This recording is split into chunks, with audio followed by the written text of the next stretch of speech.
우리나라 시장 중에서 요 근래 십몇 년 동안 가장 괄목할 만한 성장을 한 영역이 있습니다. 홈쇼핑과 인터넷 쇼핑몰이 바로 그것이죠.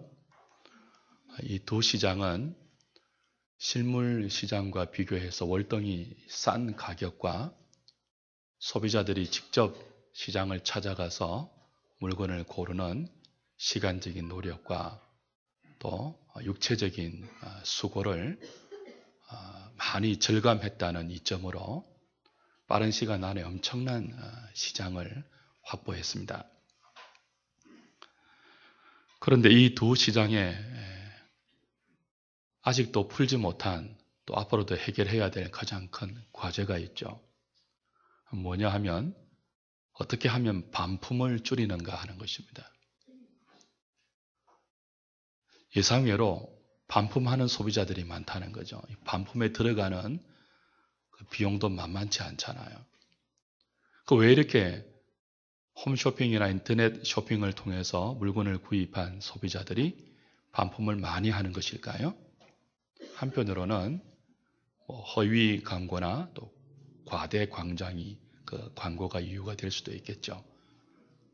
그러나 가장 큰 원인은 직접 가서 물건을 보지 않고, 물건을 입어보지 않고, 만져보지 않고, 신어보지 않고, 경험해보지 않고 물건을 주문했는데 받아보니까 어떤 거예요?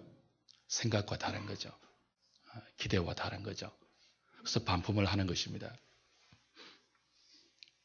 그래서 요즘은 조금만 경제적인 형편이 되면 많은 사람들은 인터넷 쇼핑몰이나 홈쇼핑으로 물건을 구입하려고 하지 않고 조금 힘들어도 또 조금 비싸도 직접 가서 만져보고 신어보고 경험해보고 점검해봐서 그렇게 물건을 사려고 하는 사람들이 많이 있지 않습니까? 그렇다면 어떤 사람이 어떤 것을 믿는다는 것은 무엇을 의미할까요? 자신이 직접 보고 경험해 보지 않았지만 상대방이 하는 말만 듣고 그 말의 내용을 신뢰하는 거죠. 그게 믿는 거겠죠. 보지 않았지만, 경험해 보지 않았지만, 만져보지 않았지만 믿는 거예요. 언제 그것이 가능할까요? 그 말을 하는 상대방을 신뢰할 때 그것이 가능합니다. 그 사람이 한 말을 믿을 수 있을 때, 그 사람이 한 내용의 실체를 보지 않고도 우리는 그것을 신뢰하는 거죠. 이것은 우리가 믿는 기독교 신앙의 믿음에도 그대로 적용할 수 있는 원리입니다. 주 안에 사랑하는 여러분, 우리가 예수를 믿는다, 하나님을 믿는다라고 할 때 그 믿는 것은 무엇을 말할까요? 보는 것을 믿는 것이 아니죠. 하나님을 경험하고 내가 경험한 테두리 안에서 그분을 믿겠다, 그러는 것도 아니죠. 우리는 보이지 않는 하나님을 믿습니다. 경험해 보지 못한 천국을 믿습니다. 가보지 못한 지옥을 믿어요. 심판과 구원을 믿습니다. 사람들은 자꾸 보아야 믿겠다고 합니다.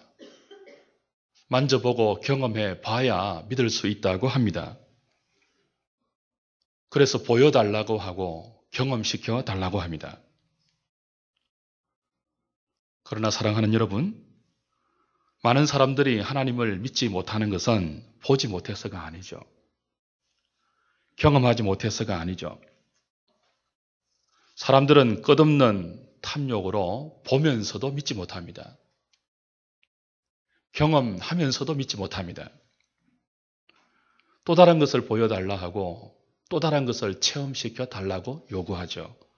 믿음으로 나가기보다는 더 많은 것을 보기를 원하고 더 많은 것을 경험하기를 원하죠.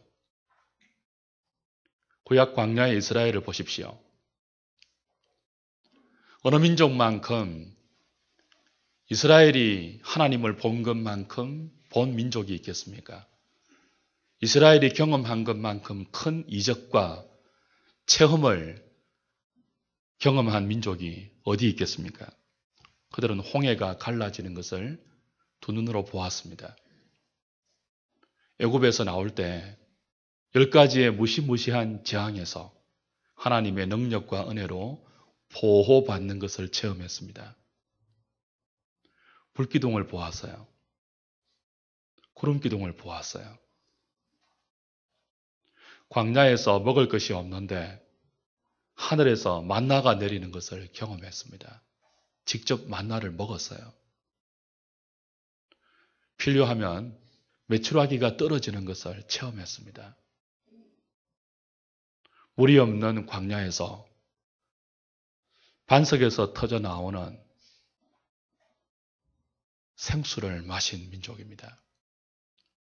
그런데도 성경이 우리에게 가르쳐주는 교훈이 뭡니까?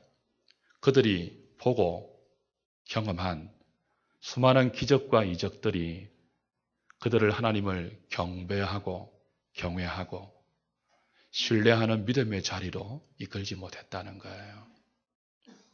그들은 더 끝없이 요구했습니다. 더 많이 보여달라고. 더 많이 체험시켜달라고.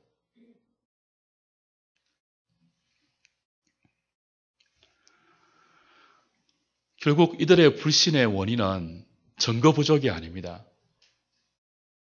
끝없는 탐심과 교만 때문이죠. 오늘 본문에는 예수님의 부활의 현장에 있었고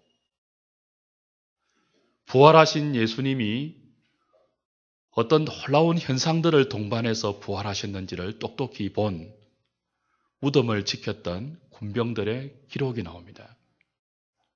그리고 그 군병들을 돈으로 매수해서 예수님의 부활을 은폐하고 거짓말을 유포시켰던 대제사장과 장로들의 완악한 범죄도 나옵니다.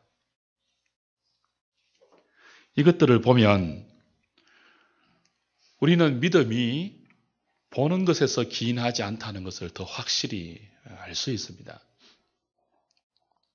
그리고 오늘 보지 않았지만 이미 지난주부터 보았던 28장 1절에서 10절까지 나오는 모든 내용을 보면 예수님의 부활은 순간적인 부활이어서 아무도 사실 본 사람은 없어요.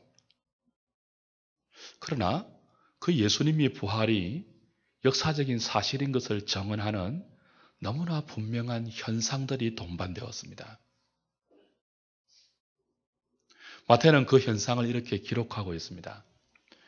예수님이 부활할 때 땅에 지진이 일어났어요. 이때 지진은 단순한 지진이 아닙니다. 땅이 흔들린 거죠. 무덤이 갈라졌어요. 이 지진은 인간을 억누르고 비참함과 공고함으로 옥에 갇히게 한 사망의 옥문을 하나님의 능력으로 깨트리신 능력의 부활을 알려주는 자연적인 현상이죠. 그리고 예수님이 부활하실 때 천사들이 나타났어요. 예수님의 시신이 있었던 아리마대 요셉의 새 무덤에 임봉되어 있던 돌을 그 천사들이 굴려주었어요. 천사들이 무덤에 돌을 굴렸다는 것은 부활하신 예수님이 그 무덤을 걸어 나오게 하기 위해서가 아닙니다. 이미 예수님은 부활하시고 어떻게 부활했죠? 요한복음을 보면 예수님의 시신을 이렇게 둘러쌌던 모든 세마포가 그대로 개켜 있었다고 했습니다. 그 몸만 빠져나온 거예요. 세마포는 하나도 흐트러지지 아니하고 부활의 능력이죠. 그렇게 세마포를 그대로 둔 채 몸만 부활하셔서 이미 예수님 무덤을 나오셨어요. 무덤에 돌이 임봉되어 있음에도 불구하고 부활하신 예수님은 이미 무덤을 나오셨죠. 그런데 하나님은 천사들을 통하여서 임봉되어 있던 무덤의 문을 굴려서 열어놓았습니다. 왜 그렇게 했을까요? 여자들과 뒤따라 찾아온 제자들과 무덤을 지키고 있는 로마 군병들에게 예수님의 부활 사실을 보이기 위해서죠. 무덤이 빈 무덤이라는 거예요. 예수님이 거기 계시지 않는다는 것을 보이기 위함이죠. 그 사명을 감당했던 천사들의 모습을 마태가 기록했는데 하나님의 영광이 현현되어 있는 그런 모습이라고 말했습니다. 옷이 흰옷 같았고, 그죠? 이런 예수님의 부활 사건에 동반되었던 이 현상들이 너무나 놀라운 현상들이었기 때문에 그 무덤을 굳게 지키고 있었던 군병들이 그 사실을 목격하고 어떻게 했다고 했습니까? 두려워서 떨었다고 했어요. 얼굴이 백지작처럼 하얗게 질렸다고 했어요. 굳게 무덤의 문을 지키고 있었는데 시신이 없었으면 그 누구의 책임이에요? 자신들의 책임이잖아요. 죽을 수 있는 죄거든요. 예수님의 무덤은 사라졌고 그 무덤이 그 시체는 사라졌고 시체가 사라진 무덤을 자기들 눈으로 똑똑히 목격했고 부활 순간에 일어난 놀라운 자연적인 현상을 체험했습니다. 그런데도 그들은 예수님의 부활을 믿지 못했어요. 보고 체험했는데도 믿지 못했어요. 그들의 일생에서 경험할 수 있는 가장 놀라운 체험을 했습니다. 그들의 일생에서 볼 수 있는 가장 신기한 광경들을 두 눈으로 똑똑히 보았어요. 보고도 믿지 못했습니다. 그들은 체험하고도 믿지 못했죠. 믿지 못할 뿐 아니라 오히려 어떻게 했습니까? 대제사장과 장로들이 제시하는 돈으로 매수되어서 부활의 사실과는 정반대의 거짓말인 제자들이 예수님의 시체를 훔쳐갔다는 거짓을 유포한 장본인이 되었습니다. 여기서 우리는 다시 한번 부활하신 예수님을 믿고 그 예수님을 보내신 하나님을 믿는다는 것은 보는 것에 기인하지 않는다는 것을 알 수 있죠. 우리의 체험과 우리의 경험에 우리의 믿음이 달려있지 않습니다.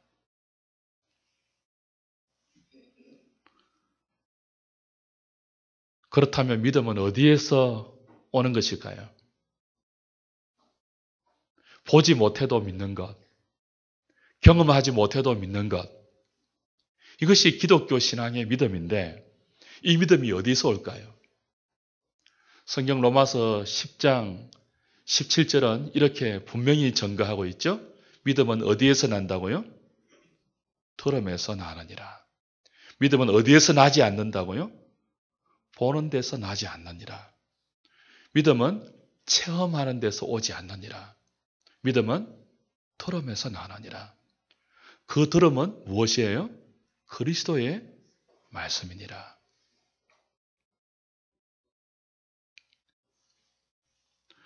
그래서 하나님은 끝없이 보고 끝없이 경험하면서도 믿지 못하는 불신의 상태에 머물러 있는 광야의 이스라엘 백성들에게 더 많은 것을 보여주지 않았어요. 더 놀라운 것을 체험하지 않았어요. 어떻게 했습니까? 쇠마 이스라엘 그렇게 말했어요. 들어라 이스라엘아. 왜요? 믿음이 들음에서 나오기 때문입니다.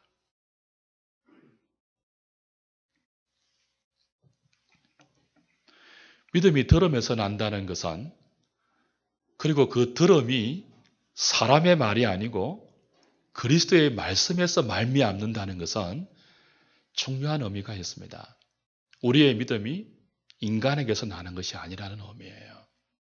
인간의 경험, 인간의 보는 것, 인간 말의 탁월함이나 설득력의 이게 유능함이나 그런 데서서 우리의 믿음이 기인되는 것이 아니라는 거죠. 저와 여러분들이 보지 못하는 것을 믿고 경험하지 못하는 것을 믿을 수 있는 것은 오직 하나님의 능력의 결과이고 하나님의 지혜의 산물이며 은혜의 열매입니다. 그게 믿음이 들음에서 난다는 뜻이에요. 그 들음이 그리스도의 말씀에서 말미암는다는 의미이죠. 그래서 보이지 않는 하나님이 저와 여러분들에게 믿겨지고 경험해보지 못한 천국과 지옥이 믿어지는 것만큼 사람에게 가장 큰 기적이 없습니다. 그것만큼 위대한 일이 인생에게는 없어요. 그렇기 때문에 부활하신 예수님은 돈으로 군병들을 매수해서 거짓을 유포한 대제사장들과 장로들, 그리고 그 거짓말을 돈을 받고 유포시킨 로마 군병들에게 나타나지 않았습니다. 그 거짓말이 사실인 양 유포되고 많은 사람들이 거짓을 믿었어요. 부활하신 예수님을 믿는 것이 아니고 로마 군병들이 돈을 받고 퍼뜨린 거짓말을 사실로 믿었어요. 그런데 예수님은 그 거짓을 바로 잡는 일에 뛰어들지 않습니다. 아예 관심이 없어요, 거기에는. 원래 그러니까요, 세상은. 그리고 하늘과 땅의 모든 권세를 아버지께로부터 받아서 어디로 가신다고 했죠? 갈릴리로 가셨어요. 갈릴리에서 지시한 산에 제자들을 만나서 뭐 한다고 했죠? 교회를 세웠습니다. 교회를 세우는 일을 하고 있어요. 왜요? 교회야말로 사람들이 돈으로 진실을 거짓으로 바꾸어서 유포시키고 또 자기의 유익을 위해서 얼마든지 거짓을 진실로 받아들이고 살아가는 이 세상에서 교회야말로 하늘과 땅에 속한 모든 권세를 가진 그리스도의 능력으로 그 세상에서 택한 자를 불러내어 무엇으로 불러낸다고요? 말씀으로 불러내어 믿음을 생산케 하고 그 믿음으로 보이지 않는 것을 믿고 경험하지 못한 세상을 소망으로 삼고 살아가는 그의 친백성을 만들기 때문입니다. 그리스도의 관심은 교회에 있어요. 그리고 교회야말로 하늘과 땅의 모든 권세를 가지신 주님의 모든 역량이 모아지고 있는 것입니다. 보이지 않는 것을 믿게 하는 능력이죠. 경험하지 못한 것을 믿게 하는 데에는 사람의 능력으로 안 되는 겁니다. 사람의 지혜로 안 되는 거예요. 사람의 탁월함이나 인간들이 모여서 만드는 조직체의 탄탄한 구성이나 인간의 그 어떤 위대한 재질로도 여러분 보이지 않는 것을 믿게 하지 못합니다. 경험하지 못한 것들을 따라가게 하지 못해요.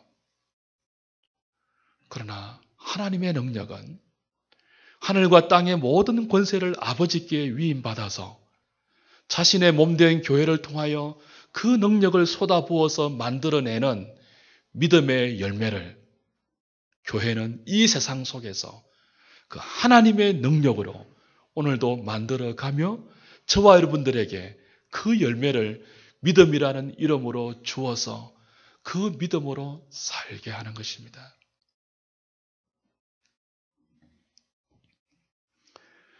저와 여러분들에게 주어진 이 믿음이 얼마나 위대한 결과의 산문지를 한번 보실까요?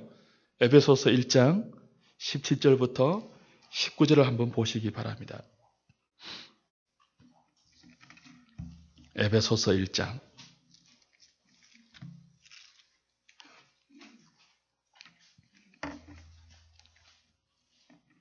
우리 주 예수 그리스도의 하나님, 영광의 아버지께서 지혜와 계시의 영을 너희에게 주사 하나님을 알게 하시고 너희 마음의 눈을 밝히사 그의 부르심의 소망이 무엇이며 성도 안에서 그 기업의 영광의 풍성함이 무엇이며 19절 같이 봅니다. 시작. 그의 힘의 위력으로 역사하심을 따라 믿는 우리에게 베푸신 능력의 지극히 크심이 어떠한 것을 너희로 알게 하시기를 구하노라. 거기 19절 보시면 바울이 에베소 교회를 위해서 기도하는데 이런 기도가 나와요. 그의 힘의 위력으로 역사하심을 따라 믿는 우리에게 베푸신 능력이 얼마나 큰 능력인지를 너희가 알기를 원한다. 이 바울의 설명 중에 어떤 설명이에요? 지금 너희가 믿음을 갖고 있는데 그 믿음이 어떻게 해서 너에게 생겨난 것인 줄 아느냐예요. 그건 사람에게서 나온 것이 아니라는 거죠. 바울이 복음을 잘 설명해서 그들이 그것을 듣고 깨달아서 얻어낸 결과도 아니라는 거예요. 바울이 말합니다. 너희들에게 있는 믿음은 그의 힘의 위력으로, 그리스도의 힘의 위력으로 역사하심을 따라 생긴 결과이다. 그리스도의 힘의 큰 역사의 결과가 너희들이 지금 갖고 있는 그리스도를 향한 믿음이고 하나님을 향한 믿음이고 천국을 향한 소망이라는 거예요. 그것이 바로 우리에게 베푸신 능력의 지극히 크심의 결과이다. 여러분, 저와 여러분들이 갖고 있는 믿음은 세상이 그 가치를 인정해 주지 않죠. 모르기 때문에. 그러나 여러분들은 아셔야 돼요. 오늘 여러분의 마음속에, 오늘 여러분들의 가슴 속에 하나님과 그의 나라를 향해서 여러분이 갖고 계시는 그 믿음의 실체, 그 믿음의 내용은 어떻게 여러분들에게 허락된 것이라고요? 여러분의 실력 때문이 아니에요. 세상에 있는 그 어떤 유능한 인간들이 고안해낸 고안물도 아니에요. 그건 오직 그의 힘의 위력과 그의 지극히 크신 능력의 결과로 이 무지한 우리의 영혼을 깨우시고 사망과 죄의 깊은 흑암 가운데 빠져있던 저와 여러분들을 건져내신 하나님의 큰 능력의 결과이고 그리스도의 위엄의 역사를 따라 우리에게 허락된 열매이지 바울이 만들어낸 열매도 아니요 에베소 교회를 목회했던 사도 요한과 아볼로 많은 믿음의 영웅들이 만들어낸 결과도 아니라는 거죠. 믿음은 여러분 믿음은 그냥 주어진 게 아니에요. 우리가 어떻게 하나님을 믿을 수 있습니까? 보지 못했는데. 어떻게 저와 여러분들의 삶을 그분께 다 내어드리고 살 수 있어요? 보지도 못했는데 이게 가능하기나 한 일입니까? 그러나 어느 순간 웬일인지 모르지만 우리는 들려오는 말씀에 설복을 당하고 설득을 당하고 그죠? 그렇게 해서 하나씩 하나씩 진리의 눈을 뜨면서 그 진리에 우리의 마음이 포로가 되면서 우리의 마음에 믿음이 쑥 들어왔잖아요. 어느 순간 우리도 모르게 하나님이 믿어졌잖아요. 그의 나라가 믿어졌잖아요. 천국과 지옥이 믿어졌잖아요. 가보지 않았지만 보는 것처럼 믿어지잖아요. 기적 중에 기적이에요. 끝없이 보고 끝없이 경험하면서도 더 보여달라고 하는 완악한 인생들 가운데 하나님이 그 가운데 택하신 자들을 때가 되어 불러내신 주님의 놀라운 은혜의 결과가 바로 우리의 믿음인 것입니다. 저는 저와 여러분들이 이 믿음을 가진 자로서 감사하며 살 수 있기를 바랍니다.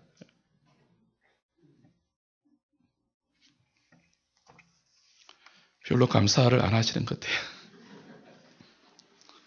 믿음 말고 돈 주세요.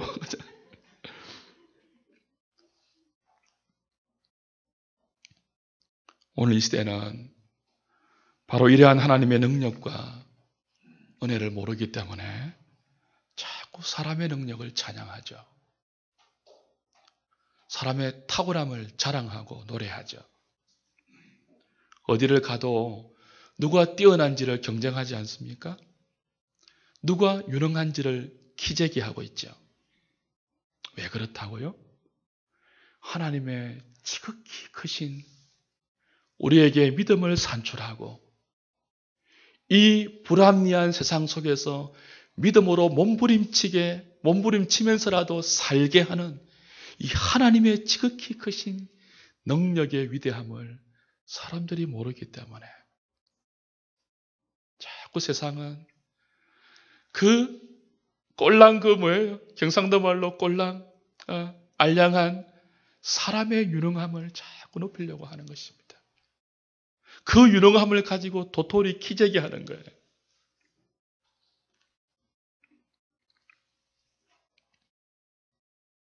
우리가 정신을 차리지 않으면 그리스도의 몸된 교회 안에도 그런 영향이 들어올 수 있습니다.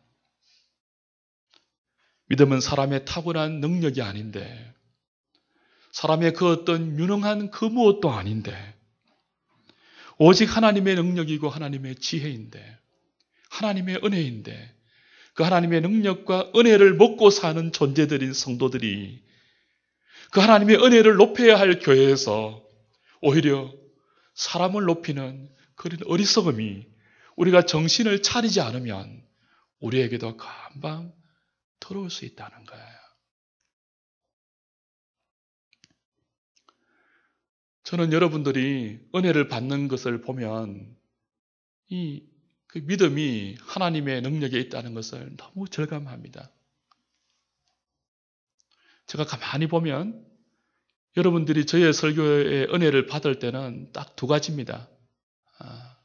내용을 보고 은혜를 받는 것이 아니고 오늘처럼 이제 컨디션이 좀 안 좋게 보여서 목이 갈라지고 얼굴이 벌겋게 달아오르면 목사님 좀 불쌍하게 보인다. 이 측은 지심이 마음에서 돌아서 은혜를 받는 것 같아요. 하나님이 하신 일이죠. 제 능력이 아니잖아요. 안 그러면 좀 무언가는 좀 이렇게 전달하고 싶은데 말기술이 시원찮아서 전달하지 못하는 그 쩔쩔거리는 안타까움이 조금이라도 여러분들에게 전달되면 그런 어떤 안타까움을 보고 은혜를 받는 것처럼 보이지. 그러니까 제 설교에 달려있지 않는 것 같아요. 그래서 교회는 지도자를 자랑해서는 안 됩니다. 목사를 높여서는 안 돼요. 목사를 자랑해서도 안 돼요. 목사를 의지해서도 안 돼요. 교회는 끝없이 십자가를 노래하고 십자가를 붙들고 십자가에 죽임당하시고 부활하신 그리스도를 붙잡고 그리스도를 따라가야 하는 것입니다. 그래서 강단은 조금 더 진지해져야 될 것 같아요. 그리스도를 전하기 위해서. 여러분 소녀시대가 타고 다니는 차가 어떤 차인 줄 아십니까? 아세요? 제시카예요. 어른들은 모르시잖아요. 저도 이런 말을 할 줄 아는데 필요할 때만 아니면 될 수 있으면 안 하려고 해요. 왜요? 강단의 가벼움을 좀 이렇게 억제하기 위해서입니다. 강단이 가벼워지면요, 여러분이 오해할 수 있어요. 하나님이 가벼운 분인 것처럼. 여러분에게 하나님이 가벼운 분으로 오해되면 어떤 일이 일어나는 줄 아세요? 여러분의 처지와 여러분의 기분과 여러분의 형편에 따라서 하나님을 마음대로 여러분이 조종하려고 해요. 이게 부패한 인간의 실상입니다. 강단이 왜 좀 진중해야 합니까? 성도들이 하나님을 가볍게 여기지 않도록 하는 기능이 여기 있거든요. 이 시대는 너무 강단이 가벼워요. 제가 볼 때는 그래요. 사람들이 설교를 듣고 돌아가면 대부분은 예화만 챙기죠. 예화만 기억하고 돌아가죠. 예화는 정말 메시지가 너무너무 진중할 때 조금 그 메시지에 사람들의 집중을 요하기 위해서 잠깐 쓰는 그 무엇에 불과해요. 될 수 있으면 안 하는 게 좋죠. 저는 여러분들이 하누리 교회 강단이 조금 진중하고 무거운 것을 잘 견뎌주시기를 바랍니다. 그 속에서 경외하기에 충분한 거룩하신 하나님을 만나는 열정을 회복하시기 바라요.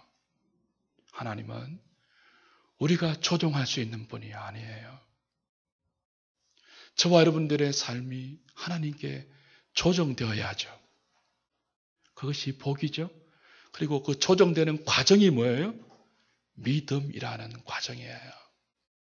믿음은 교만한 인생이 하나님 앞에 때를 쓰는 과정이 아니고 무지하고 미련한 우리에게 은혜로 찾아오셔서 말씀으로 설득하시고 가르쳐서 보이지 않는 하나님을 믿게 하고 따라가고 의지하게 하고 소망하게 하는 그 모든 과정에 설득당하여 우리가 하나님 말씀에 조종되어져 가는 전 과정을 무엇이라고 한다고요? 믿음이라고 하는 것입니다. 믿음. 그 믿음은 지극히 크신 그의 위엄과 능력의 여정입니다. 우리가 어디에 붙잡혀 있다고요? 그 지극히 크신 하늘과 땅의 모든 권세를 부활하여서 아버지께로부터 위임받은 주님의 능력으로 오늘도 교회를 통하여 그 주님의 지극히 크신 위엄은 그렇게 여러분들에게 전달되고 적용되고 있는 것입니다. 저와 여러분들을 이 땅에서 좀 더 잘난 인생으로 폼나게 하는 거기에 주님의 능력이 다 동원되는 것이 아니고 보이지 않는 것을 보는 것처럼 믿으며 경험하지 못했지만 하나님을 살아계신 분으로 분명히 체험하고, 그죠? 그 말씀이 인도하는 대로 보이지 않아도 오직하게 따라가는 그 길로 오늘도 주님의 능력은 저와 여러분들을 이끌고 있는 것입니다. 히브리 11장을 보면 믿음의 위인들이 소개되죠. 근데 그들의 삶을 보면요, 우리의 믿음이 어떤 것인지를 조금 알 수가 있어요.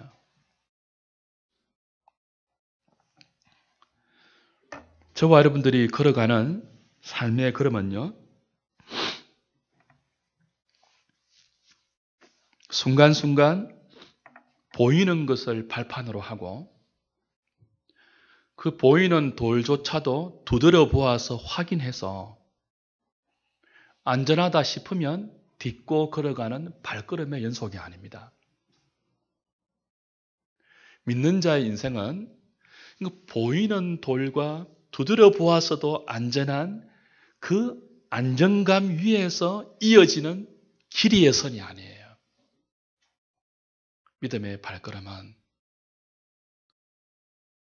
보이지 않아도 믿음으로 가는 거예요. 두드려서 안전하게 확인되지 않아도, 안전한 것이 경험되지 않아도 주의 말씀이 들리면 그대로 가는 거예요. 아브라함 보십시오. 믿음의 조상이었잖아요. 어느 날 주의 말씀이 들려와요. 아브라함아, 본토 친척 아비 집을 떠나라 그랬어요. 그리고 어디로 가라고 말씀도 안 했어요. 그냥 내가 네게 지시하는 땅으로 가라 그랬습니다. 아브라함이 무슨 재간으로 그 돌을 두드릴 수 있겠습니까? 디딜 발을 옮겨 놓을 디딤돌조차도 없는 거예요. 막막한 거죠. 지시하는 땅이 어디란 말이에요. 믿음이 뭐예요? 들리는 하나님의 말씀, 말씀하시는 그리스도의 말씀, 말씀하시는 분을 신뢰하기 때문에 그 말씀이 바라보는 내용은 아직 분명하지 않지만 그 말씀이 내 현실에 디딜 돌조차 놓아주지 않지만 그 말씀을 바라는 것의 실상으로 믿고 가는 거예요. 경험하지 못했지만 보지 못한 것의 증거로 믿고 가는 거예요. 노아를 보십시오. 오늘 하나님 말씀하셨잖아요. 홍수 온다, 방주 지어라. 노아는 한 번도 홍수를 경험하지 못했습니다. 비도 내리는 것을 보지 못했어요. 노아가 방주를 짓고, 그죠? 그 방주를 짓는 발걸음을 디딜 돌이 어디 있습니까? 두드려 볼 것이 어디 아무것도 없잖아요. 그러나 딛는 거예요, 믿음으로. 그렇게 믿음은 들려오는 말씀에 보이지 않아도 경험되지 못해도 말씀하시는 하나님을 신뢰하고 그 약속을 바라보고 가는 거예요. 그렇게 바라보고 가다가 그 약속을 우리의 현실에서 다 받아들이지 못할 수도 있습니다. 경험하지 못할 수도 있어요. 경험할 수도 있지만. 그래서 히브리서 11장 한번 찾아보실까요? 13절, 14절 한번 보십시오.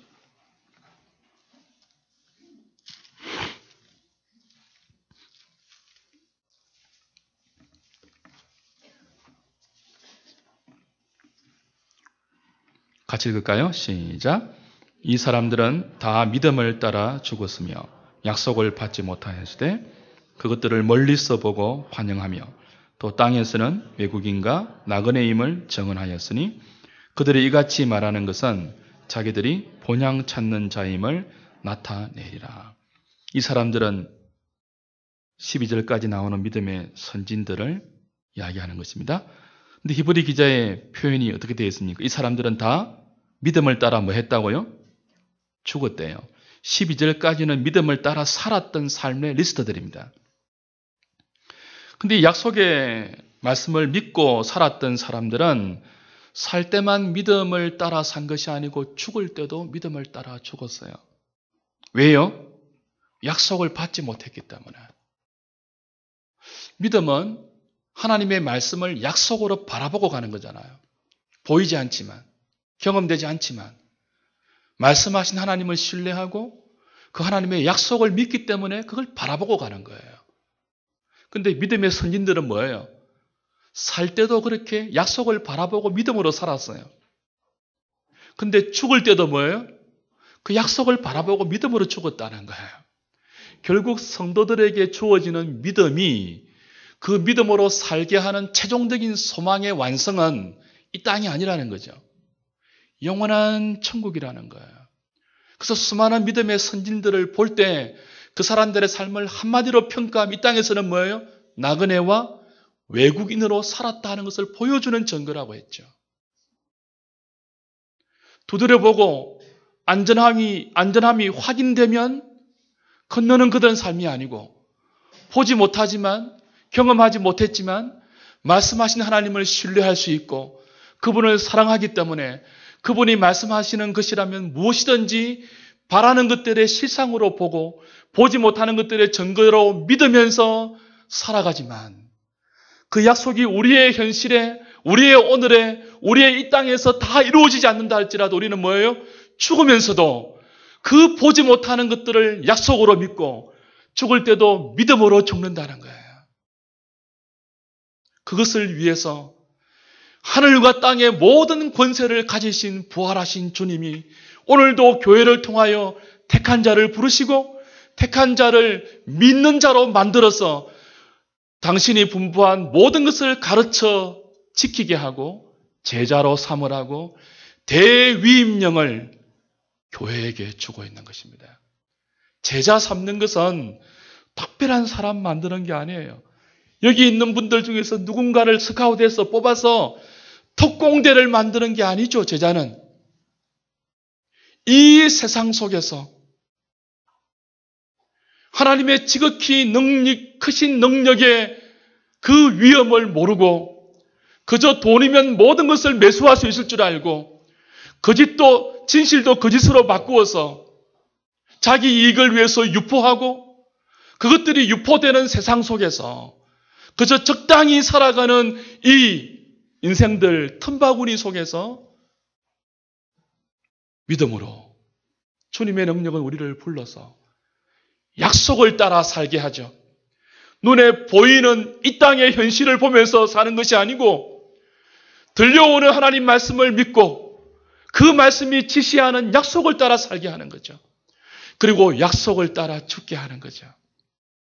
그러면서 약속을 마지막에 주시잖아요. 마태복음의 마지막 약속 뭐예요?